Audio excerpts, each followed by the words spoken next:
And one of our great allies in this space is Rakim Brooks. Rakim is the president of the Alliance for Justice, an organization dedicated to fighting for a fair judiciary that reflects our country's diversity. And he has been a longtime advocate in the movement for student debt cancellation. It's my honor. Welcome, Rakim Brooks.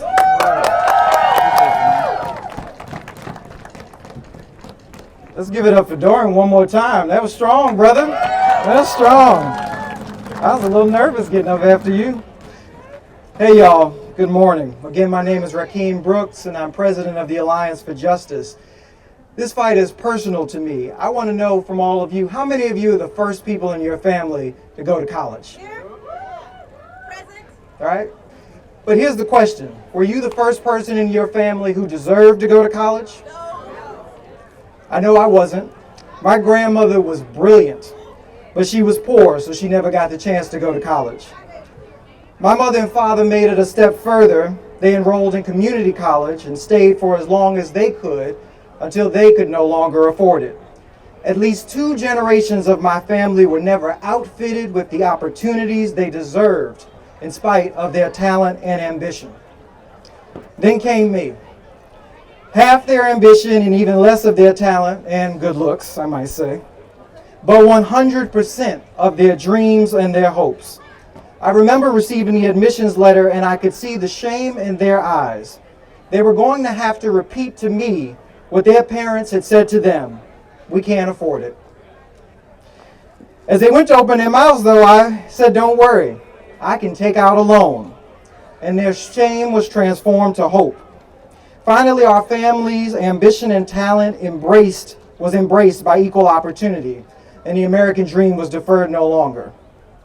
What none of us knew was that student loans could mean a lifetime of deferrals and forbearance, unending interest-only payments, paying as you go anywhere you go so long as the debt collector can find you, leaving you too poor to buy a home, too poor to start a family, too poor to pursue your dreams of starting a family business, so that the dream you were promised is no longer deferred, but forever mortgaged.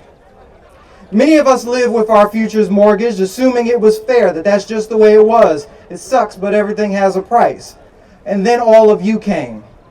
We learned actually because of your activism and your work that we were prey, that we were hunted by financial interests and predatory colleges, that they rigged the game, twisted our hopes to line their pockets. They made it so that student debt couldn't even be discharged in bankruptcy. So we said no. You said no. Rather than keep paying, letting other people's mortgage their future, we said this isn't right. America promises opportunity, education promises hope. Loans are meant to be a path to liberation, not a road to servitude. We said we deserve better, and we made the case, fair and square, to our government that they could afford to cancel student debt. President Biden heard us. More than that, he acted because of us. He used the power granted to him to cancel student debt. Middle class Joe stood up for the middle class. He stood up for the American dream. So why are we even here? That should be the end of it. The people who brought these cases have no right to be here. Trump-appointed judges let this case get too far. So we're here to tell the justices of our Supreme Court, you can't afford to strike down student debt. Because we know the difference between law and politics. We know because student debt cancellation was our political victory, won through petitions, through lobbying, through organizing, and so much more. And it can't be swept away by a court's decision.